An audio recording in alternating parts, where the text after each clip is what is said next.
Deus colocou um tema no meu coração, né, desses 32 anos, aniversário da igreja. O tema que o pastor Cláudio estará pregando nesta noite é os benefícios de congregar. Gostaria de convidá-lo aqui à frente, meus irmãos.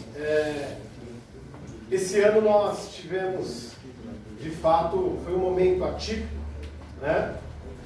E na minha visão, eu acredito que na visão da igreja também, não teria outra pessoa para estar pregando a não ser o pastor Cláudio. Pastor Cláudio esteve comigo, também com a igreja, nos momentos felizes e também nos momentos mais tristes aqui da nossa igreja. Pastor Cláudio estava presente, né, juntamente ali com a gente. Então, esse convite brotou no meu coração por causa disso. Tem sido um amigo e um amigo leal, né? A palavra de Deus diz que existem amigos que são mais chegados que o irmão, né? E o pastor Cláudio é alguém mais chegado que o irmão. Uma das coisas que sem dúvida perdurarão e marcarão meu ministério para o resto da minha vida, que eu fiz o casamento dele, né? Com a sua esposa. E isso foi um momento muito feliz no meu ministério e na minha vida também. Pastor Cláudio, essa igreja é sua, meu irmão, né? Sinto muito feliz de tê-lo conosco nesta noite. Fica à vontade, eu sei que o Senhor já colocou a mensagem no seu coração e para mim particularmente é um motivo de muita alegria. Bom, seja bem-vindo, Deus abençoe.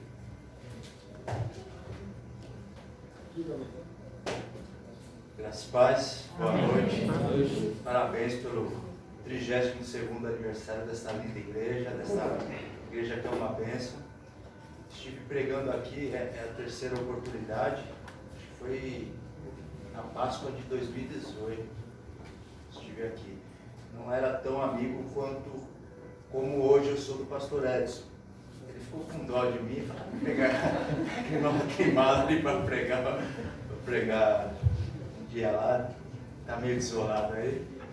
E a gente não sabia que por detrás de tudo isso, Deus tinha esse alinhamento, esse estreitamento de amizade, de companheirismo, de serviço ao reino juntos. E isso para mim é uma grande bênção também. E essa igreja é muito amada por mim, por conta do pastor e por conta de vocês também. Vocês sempre estão nas minhas orações, vocês fazem parte de certa forma do meu ministério também. Então, eu sou pastor, para quem não sabe, da Igreja Batista Betel, em Jardim Alto Alegre, mais pro fundão lá da Sapopemba, tá? Estou lá pastoreando há 13 anos, quase 13 anos e meio, e até quando Deus quiser, não é? Essa é a vocação, é o chamado do pastor. E eu fiquei muito feliz pelo convite, muito mais pela oportunidade de estar aqui ministrando a palavra de Deus no aniversário desta igreja.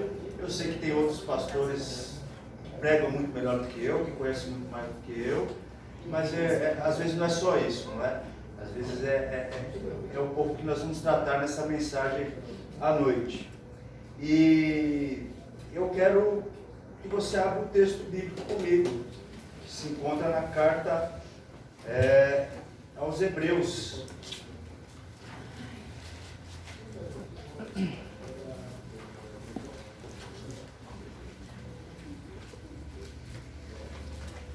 Capítulo 10, no versículo 25. Esse negócio é coisa de mulher. Toda a vida eu preguei e fazia os meus sermãos, imprimia no papel sulfite, coisa de pastor velho. Não é? Gente, vocês não sabem o que eu tenho de esboço de sermão, de sermão impresso nas minhas bíblias, caderno espalhado. Eu acho que assim, por que você não compra um tablet? Tablet? Que isso? Eu sou das antigas. Esse negócio de tablet não é comigo, não. Mas vocês mulheres têm o dom de convencimento. Não sou o Espírito Santo, mas convence. Minha esposa linda, por favor. A Dani chama ela de Barbie Gospel.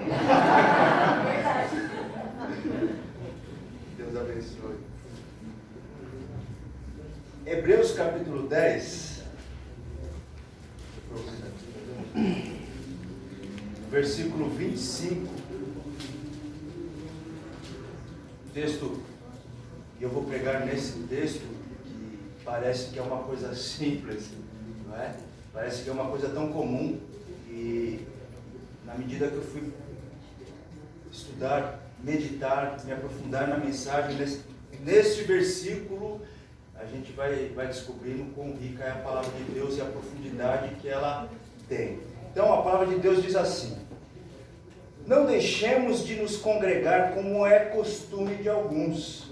Pelo contrário, façamos admoestações, ainda mais agora que vocês veem que o dia se aproxima.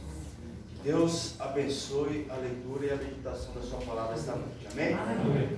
Bom, rapidamente uma recapitulação. Do capítulo 8 ao capítulo 10 de Hebreus, o escritor ele faz um comparativo entre o ministério sumo sacerdotal de Jesus e o sumo sacerdote na antiga aliança, revelando a supremacia desse ofício de Jesus.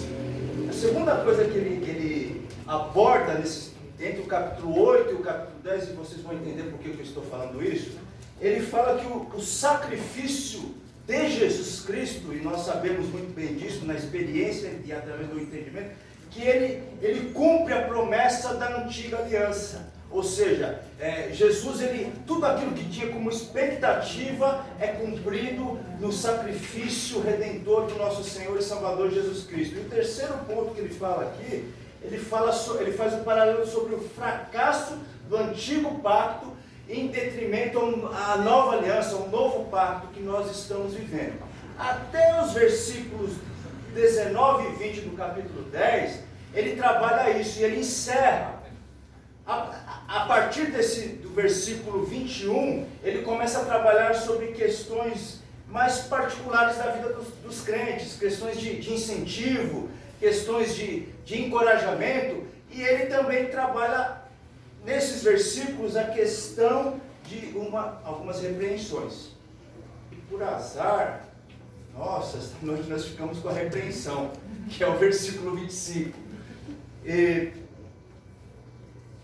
pensando nesse versículo, pensando no tema proposto da Igreja Batista Vida Plena, pensando no ambiente que a gente está vivendo, pensando em todas as situações que envolveram e têm envolvido esta igreja e tantas outras, algumas coisas nós não podemos deixar de considerar quando fazemos a leitura dessa narrativa bíblica. A gente precisa levar em consideração todo o ambiente que essa igreja vive. Nesses 32 anos que eu tenho certeza que são 32 anos de vitórias, são 32 anos de avanço, são 32 anos de conquistas, uma hora um pouco menos, mas a igreja de Jesus Cristo alocada aqui, Rodolfo Pirani, chamada Igreja Batista Vida Plena, está avançando, mas não muitas vezes sem perdas, não muitas vezes sem dores, não muitas vezes sem sentir o impacto de todas as situações que sobrevêm de uma forma às vezes inesperada. E é assim mesmo, gente. Eu conversava com o pastor Edson alguns meses atrás, eu não sei se você vai se lembrar, eu falei: pastor, tudo isso que vocês estão vivendo, vocês podem esperar que Deus vai fazer grandes coisas na vida desta igreja, no seu ministério, porque as coisas não são por acaso. Na lógica do reino e de Jesus, as coisas não acontecem por acaso. Bom, dito isto, feita essa introdução, eu quero fazer 3 afirmações baseadas nesse versículo. 3 aplicações, 3 aspectos dessa mensagem. E o primeiro aspecto sobre, aproveitando o tema, os benefícios de congregar. O primeiro aspecto dessa mensagem, a primeira afirmação que eu quero fazer é que, qual é o primeiro benefício? É não ser vítima da solidão. Pastor, mas parece que é uma coisa tão sem nexo que você está dizendo, com um benefício de congregar. Não é. E eu vou dizer por que não é. Eu disse isso há 2 semanas atrás, no encontro que eu tive, e eu reproduzo o que eu disse, porque é uma pesquisa que saiu, uma pesquisa na pandemia, que o povo brasileiro é o povo que se sente no mundo mais solitário, mais só. E quando se fala povo brasileiro, não fala se ele é católico, espírita, evangélico, batista ou presbiteriano. A gente fala povo brasileiro. É uma pesquisa feita com a população que engloba todas as pessoas, todas as categorias. E o que eu quero dizer com isso? Eu quero dizer com isso que existe um movimento que começou por conta da pandemia chamado, eu coloquei esse nome de Live Church. Eu fiquei pensando em um monte de nome, vai Live Church, que é as igrejas online. E eu não quero diminuir isso, eu não quero desprezar isso, e eu não quero deixar como algo que não é importante. Tem o seu grau de importância, principalmente em países onde existe o fechamento da pregação e a proclamação do Evangelho. Eu vi uma matéria algum tempo atrás que no Irã, por conta da internet, muitas pessoas estavam sendo alcançadas pelo Evangelho, muitas conversões. Então, tem o seu nível e o seu grau de importância, inclusive no Brasil, numa condição como essa. Porém, a narrativa bíblica, agora nós vamos entrar no texto, ela nos dá uma orientação. Ela usa uma palavra, a congregação aí, a palavra no grego é uma palavra que eu vou dizer no português, é sinagoguém, sinagoga, vocês já ouviram falar. Congregação no grego é sinagoguém, essa expressão que aparece aqui. E tem a ideia de um ajuntamento dos cristãos. Então, quando o escritor está dizendo isso, ele está falando sobre a importância dos cristãos estarem juntos. Porque se a igreja online fosse totalmente suficiente, se a Live Church, nós não teríamos problema desse nível do brasileiro estar se sentindo solitário. As transmissões têm a sua importância, mas muito mais importante é o que a narrativa bíblica diz, de estarmos congregando juntos, estamos sendo coparticipantes uns dos outros, estar militando, trabalhando, amando, chorando, sentindo, sorrindo, juntos, próximos, conectados, mas não virtualmente, conectados enquanto pessoas, enquanto gente que precisa de gente. Nós vivemos em um tempo que é normal, o ser humano ele é individualista. Individualista é aquele que pensa em si próprio. Isso faz parte da formatação da sociedade que nós vivemos. A sociedade ocidental é uma sociedade formatada para que o ser humano seja individualista, subjetivista, ele pensa em si próprio, ele quer vencer por suas forças, pelos seus méritos, ele passa por cima do outro, não se importa com a dor do outro, porque se o ser humano se importasse com a dor do outro, e aí cabe um puxãozinho de orelha a todos nós, 26 mil paulistanos que moram nas ruas não seriam tão invisíveis para nós como são. Então, nós somos individualistas, porque nós somos formatados para ser assim. Só que nós cristãos, a Igreja Vida Plena, tem um ingrediente que muda essa lógica. E o ingrediente que muda essa lógica é a verdade do Evangelho. Eu, meditando nesse texto, não teve como não vir à memória a passagem de João, no capítulo 20, o Evangelho de João. Jesus ressuscita. As meninas vão visitar o túmulo na manhã do domingo e o túmulo estava vazio. Elas, espantadas, voltam para comunicar aos apóstolos. Falam para Pedro, e Pedro e o outro, como diz a narrativa de João, correm para ver se era verdade o que elas estavam dizendo. Afinal de contas, eram mulheres. E era verdade. E a partir do versículo 20 da narrativa do Evangelho de João, diz que Jesus, primeiro ele aparece para Maria Madalena. O Cristo ressuscitado aparece para uma mulher. E logo em seguida, do versículo 20 em diante, Jesus aparece para os 10 apóstolos, que estavam reclusos em um lugar com medo dos judeus. É assim que diz a narrativa, eles estavam medrosos, temendo do que poderia vir sobre eles. E Jesus entra no ambiente e diz, paz seja convosco. E todos eles ficavam admirados porque tiveram experiência com Cristo ressuscitado. Porém, faltava um. E o versículo 24 dessa narrativa do Evangelho de João diz, Tomé não estava com eles. Tomé estava ausente. E por estar ausente, por não estar congregado, por não estar junto com a comunidade dos salvos, perdeu a experiência de provar a manifestação do Cristo ressuscitado. Olha que coisa. E continuando a narrativa, diz que passou uma semana para que Jesus voltasse a aparecer, só que dessa vez Tomé estava junto com eles. E quando Jesus apareceu, quer tocar agora, Tomé, nas minhas feridas? Rei meu e Deus meu, porque você viste, você crê? Pois bem-aventurado aqueles que não viram e creram. Veja só, irmãos, o detalhe dessa reflexão. Jesus não apareceu para ele na individualidade, mesmo ele não acreditando, precisou estar reunido para Jesus aparecer para os demais discípulos e Tomé fazer preso. Olha o quanto a gente perde quando não estamos congregados. Olha o quanto a gente perde por não estarmos desfrutando da comunidade dos salvos. Existem, eu creio, e acontece que Jesus visita individualmente. Deus ele tem esse atributo, mas eu creio muito mais na manifestação do Cristo enquanto a comunidade dos salvos estão reunidas. Além de você não ser uma pessoa só, você prova constantemente da manifestação da graça de Deus. Segunda afirmação que eu quero fazer aqui esta noite, e Jesus mesmo disse, não é? Mateus 18, 20, onde 2 ou 3 estiverem reunidos em meu nome, eu ali estarei presente. Eu mesmo estarei presente.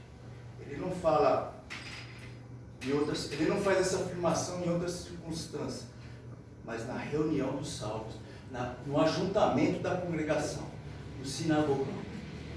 Segunda afirmação que eu quero fazer essa noite na Igreja Batista Vida Plena, é que o segundo benefício é desenvolver o seu ministério, desenvolver a capacidade de você servir ao reino e ao rei do reino. E a parte B do versículo 25 diz, pelo contrário, façamos, aqui eu estou com a Almeida Revista e a atualizada, diz admoestações. Pelo contrário, façamos admoestações. Olha, por isso que eu falo, quando você estuda a narrativa bíblica, quando você se apega e fala, vou mergulhar um pouquinho, você descobre coisas assim impressionantes. E esse aqui é um elemento assim fantástico que o escritor, inspirado pelo Espírito de Deus, nos deixa. Essa palavra aqui, admoestação, no grego, eu fiz questão de trazer, porque é um paralelo que ele usa, é parakalontes. Parakalontes é a mesma coisa, é a mesma raiz que paráclito. Já ouviram falar paráclito alguma vez? Paráclito está sendo utilizado no Evangelho de João, no capítulo 14, por Jesus, ao falar da pessoa, do ministério do Espírito Santo. É o paráclito que estará convosco, é o consolador. Paráclito quer dizer de paralelo, estar ao lado. E kletos quer dizer chamado, aquele que é chamado para estar ao lado. E aqui a raiz é parakalontes. Nós somos chamados para estar ao lado. O que isso significa? Significa que o escritor bíblico está dizendo que o serviço, o nosso serviço, o nosso agir é semelhante ao serviço do Espírito Santo, que era semelhante ao de Jesus, porque Jesus falou, eu enviarei outro Consolador, porque ele estava sendo Consolador, ele estava sendo companheiro dos discípulos. Jesus fala, eu vou vos enviar um outro companheiro, outra pessoa que estará com vocês até a consumação dos séculos, até quando chegar o grande dia. E aqui ele nos admoesta, Ele nos encoraja, Ele nos incentiva a estarmos juntos e a desenvolver esse ministério, esse serviço de ser companheiros uns dos outros. Eu me lembro de um homem, né? Eu batizei ele e ele congrega conosco até hoje. Dá um trabalho. É um trabalho, dá muito trabalho. Eu dou muita bronca nele, irmãos, mas com amor. Mas chega uma hora que você dá tanta bronca que já não tem mais o que você falar. E por que eu dou tanta bronca nele? Ele era um alcoólatra ao extremo de ficar jogado na sardinha. Era lamentável a situação que aquele irmão tinha. E eu me lembro que fizemos um batismo, ele nunca tinha ido na igreja, logo no começo do meu ministério lá no Jardim Alto Alegre, e ele pediu para a mãe dele, que eu fiz o velório agora, o sepultamento faz 2 semanas, né, infelizmente, pediu pede para o pastor para eu ir.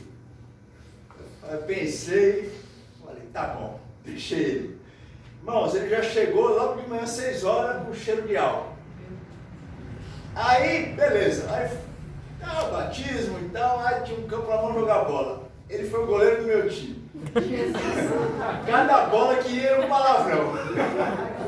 Mas nunca vi falar tanto palavrão, acho que ele falou palavrão até que eu não conhecia. Aí acabou o jogo, começou a dar síndrome, abstinência no homem.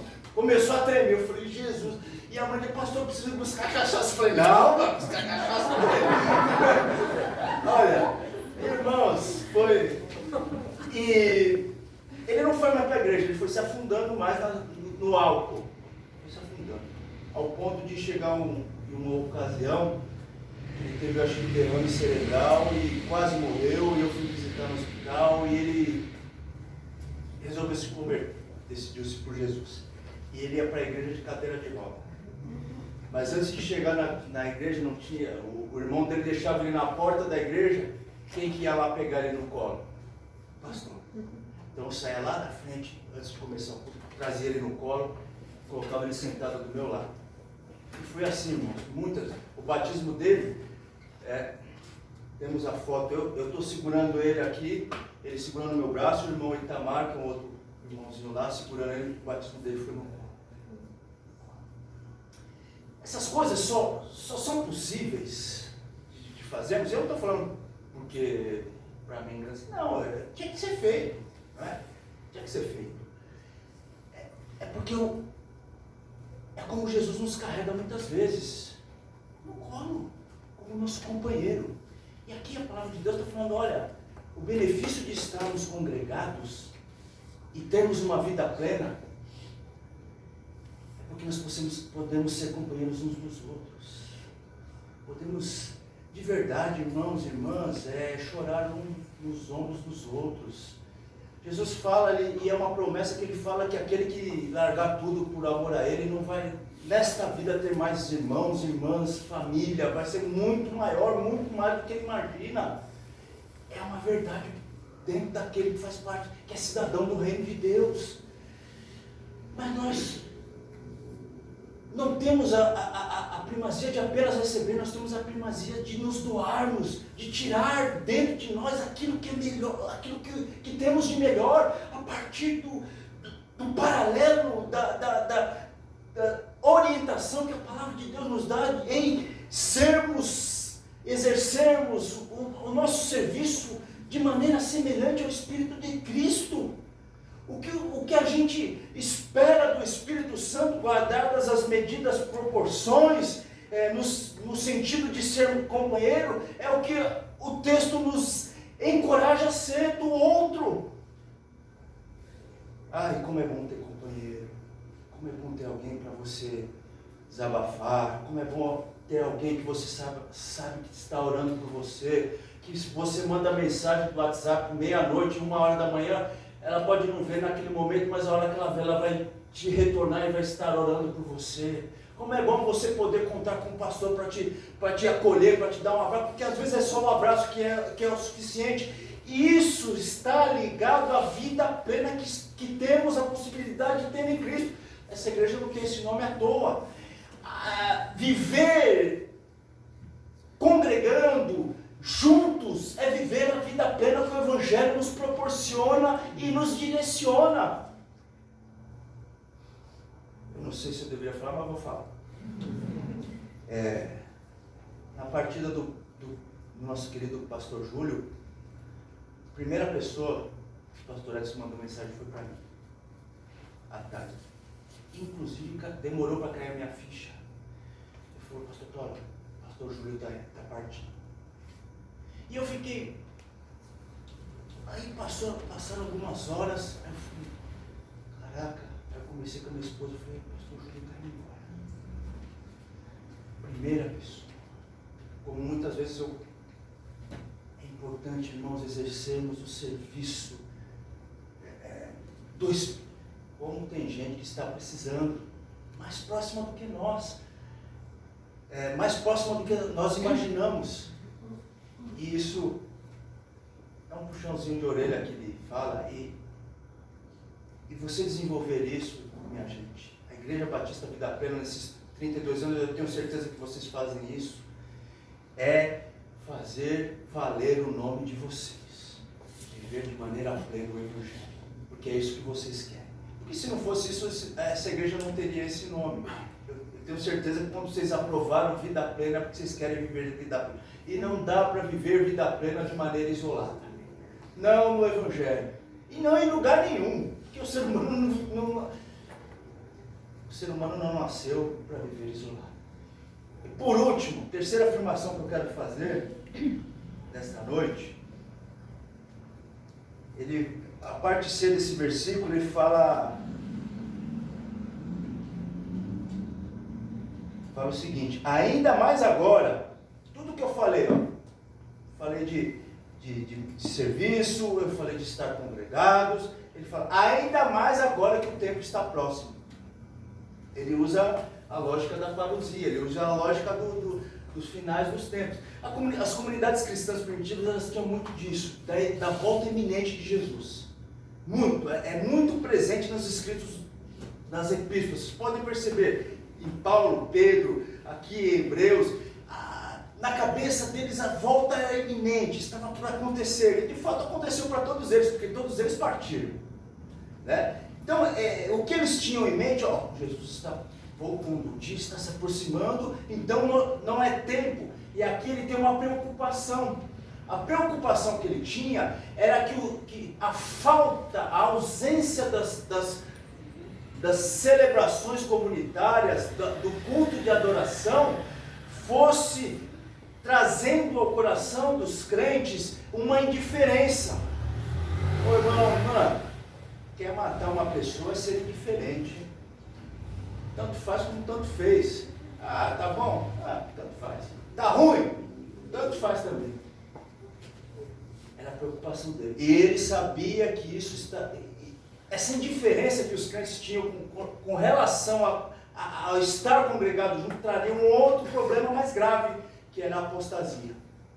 Então ele está orientando, falou, gente, não deixe, como o Salomão fala lá em Provérbios, raposinhas que querem roubar as minhas vinhas. Quem rouba as vinhas sempre são as raposinhas, não são as raposonas.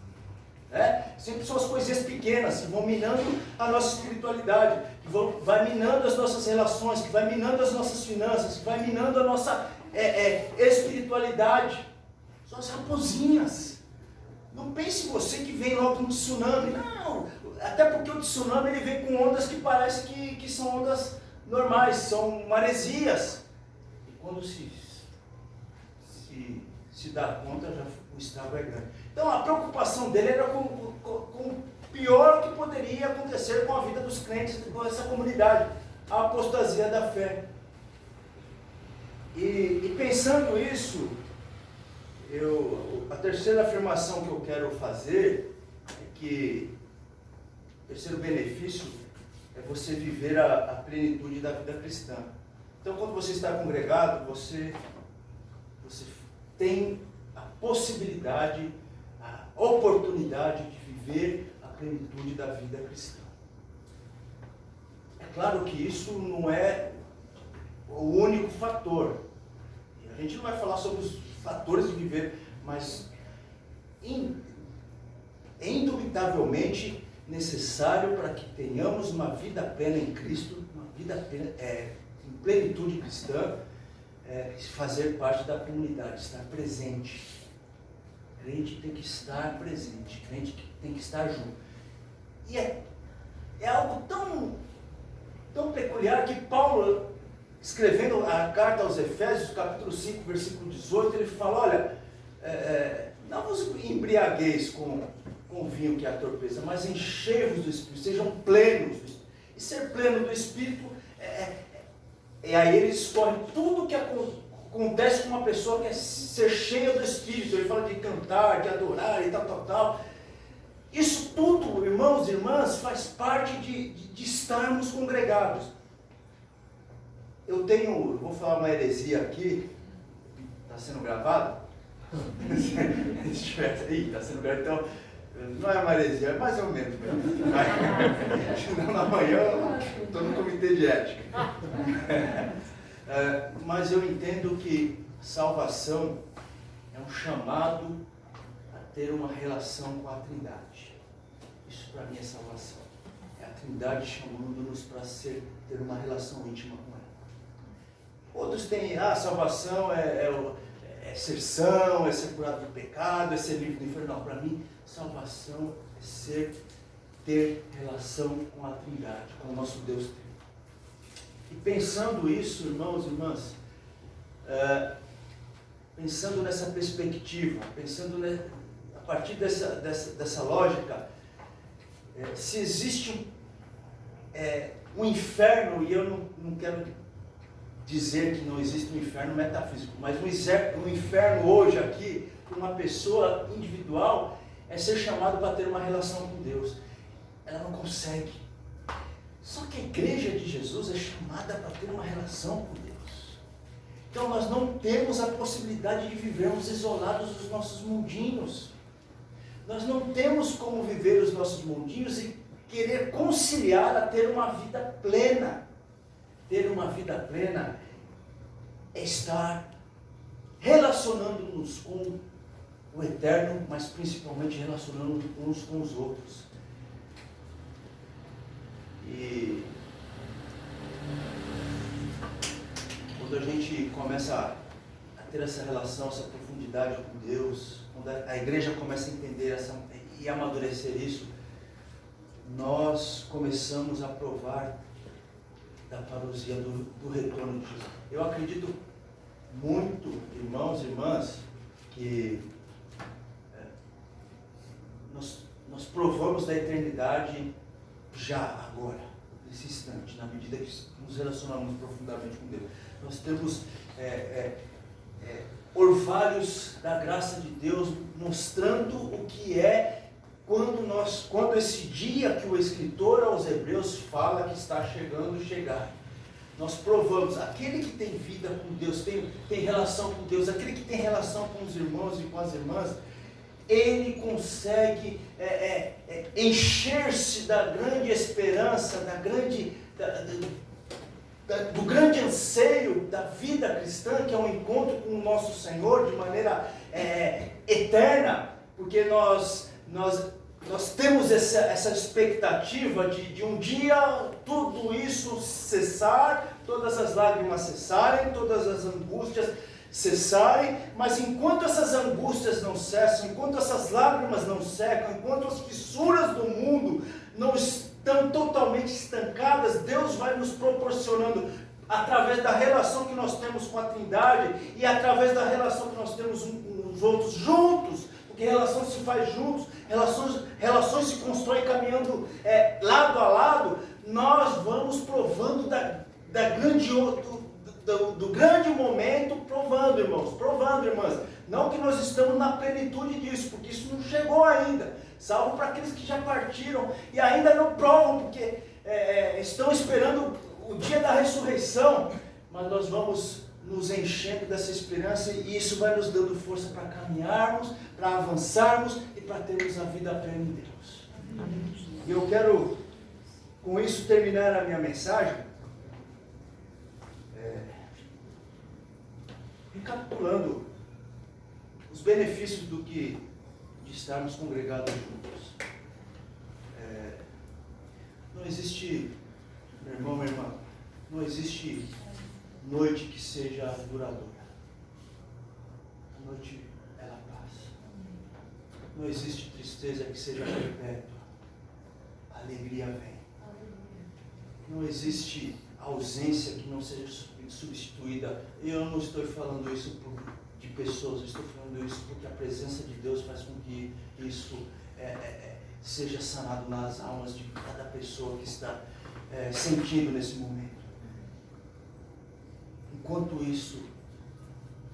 nós vivemos esses momentos, que nós possamos estar juntos, estarmos juntos, com todas as nossas diferenças, mas a gente sabe que em determinados momentos as diferenças são irrelevantes. O que acaba nos unindo, muitas vezes, vou terminar com uma ilustração, não ia falar isso, mas veio ao coração. Sabe quando Jesus ele usa, estou usando muito o Evangelho de João hoje, mas no capítulo 10 ele fala que ele é o bom pastor. Os pastores, eles tinham o hábito, quando eles estavam arrebanhando as ovelhas, naquela época, de fazerem alguns apriscos provisórios para proteger na noite dos lobos. E eles cercavam e davam uma passagem para o pastor. O pastor ficava na porta do aprisco. E ao redor daquele aprisco, eles colocavam como se fosse, não matos, mas algum tipo de folhagem seca, cercando. E por que eles faziam isso? Porque se houvesse o perigo de um ataque de alguma alcateia de lobos, eles colocavam fogo e incendiavam aquele aprisco em cima, ficava cheio de fogo e além de espantar os lobos, sabe qual era o resultado que trazia na vida das ovelhas? Ajuntamento no centro. Elas se juntavam, elas se protegiam e os lobos, por conta do fogo, fugiam. Muitas vezes o que junta o povo de Deus, o que faz com que nós não somente nos juntemos, mas que espante os adversários da vida, da alma, é o fogo que simboliza as lutas que nós atravessamos. Que Deus possa abençoar vocês. A minha oração, saibam disso, que está sempre para que Deus cure a alma da igreja, que Deus dê lampejos da graça dele, e eu tenho certeza que tem dado. Que nesses 32 anos que esse seja o melhor ano da vida da história do ministério do pastor Edson com os seminaristas, e que seja o melhor ano da vida dessa igreja. Que Deus retribua e faça brotar do coração dele algo que vocês nunca provaram na vida. Deus abençoe em nome de Jesus. Muito obrigado pela oportunidade, pastor Edson, e vocês por me ouvirem por esse tempo. As heresias vocês deixam de lado, tá bom? Orem por nós, orem pela Betel e devolvam a palavra ao pastor. Deus abençoe, em nome de Jesus. Pastor Cláudio, antes de agradecer a mensagem, quero convidar a minha esposa aqui à frente e ela vai passar uma lembrancinha, por favor, uma lembrancinha para a nossa irmã Amy. Bom? Ele pede o Deus de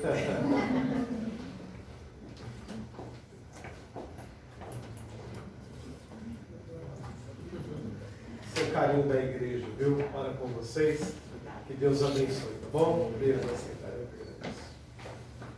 Ministério de Louvor, tem a palavra, Senhor.